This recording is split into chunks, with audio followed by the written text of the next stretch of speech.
সঙ্গে দাঁড়িয়ে আছেন একটি ছবিতে। আপনার রাতের ভোটের এমপি নূর মোহাম্মদের পাশে দাঁড়িয়ে আছেন। উপজেলা চেয়ারম্যান কুখ্যাত সন্ত্রাসী রফিকুল ইসলাম রেনুর পাশে দাঁড়িয়ে আছেন। আরেকটি ছবিতে দেখছেন বিনা ভোটের এমপি সোহরাব হোসেনের পাশে হাস্যোজ্জ্বল অবস্থায় বসে আছেন। আরেকটি ছবিতে সোহরাবের সঙ্গে বসে আছেন। বিএনপির অন্যতম ঘাঁটি হিসেবে পরিচিত ছিল এবং 91-96 বিপুল ভোটে বিএনপি আসনটি লাভ করেছিল। এর আগে আপনারা জেনে থাকবেন সাবেক মন্ত্রী আওয়ামী লীগের মনোরঞ্জন ধরকে হারিয়ে বাংলাদেশের কনিষ্ঠ এমপি হয়েছিলেন একই আসনে মিস্টার আনিসুজ্জামান নামে একজন ভদ্রলোক, যিনি আমেরিকা প্রবাসী। তো সেই আসনটি 2001 সালে হাতছাড়া হয়। কারণ হচ্ছে কিছু মানুষের বিতর্কিত ভূমিকা এবং ভুল রাজনীতির ফলে কটিয়াদী এবং পাকুন্দিয়ার বিএনপির ঘাঁটিকৃত আসনটি হাতছাড়া হয়।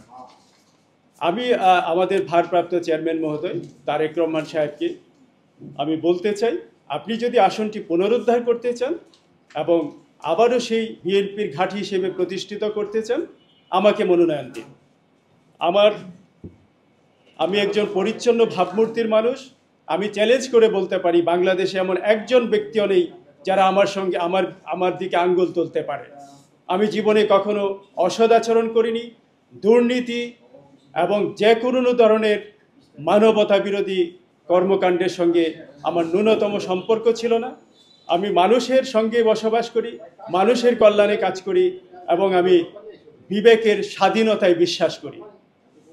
তো ফলে আমি বলতে চাই, আপনি যাকে মনোনয়ন দিয়েছেন মিস্টার জালাল উদ্দিন, ফ্যাসিস্টের পদলেহনকারী, আপনার পবিত্র জীবনে কলঙ্ক লেপনকারী সিআইডির সাবেক অতিরিক্ত ডিআইজি আবুল কাহার আকন্দকে যিনি প্রশংসা করে তার স্তুতি বাক্য পাঠ করে পাশে বসিয়ে তার শিক্ষা প্রতিষ্ঠানে আমন্ত্রণ করে নিয়ে জামাই আদর করেন, তার দোসরকে, তার ঘনিষ্ঠ সহচর বন্ধুকে মনোনয়ন দিয়ে আপনি কার্যত কটিয়াদী তথা পাকুন্দিয়ার অগণিত মানুষের হৃদয়কে ভেঙে চুরমার করে দিয়েছেন। সুতরাং আপনি আমার প্রিয়তম নেতা, আপনি আমার জীবনের আদর্শ।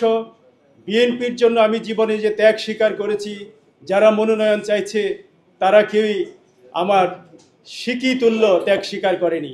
আপনারা জেনে থাকবেন আমি বিএনপি সংশ্লিষ্টতার কারণে ছাত্র জীবনে বিএনপি করেছি, জাসাস করেছি।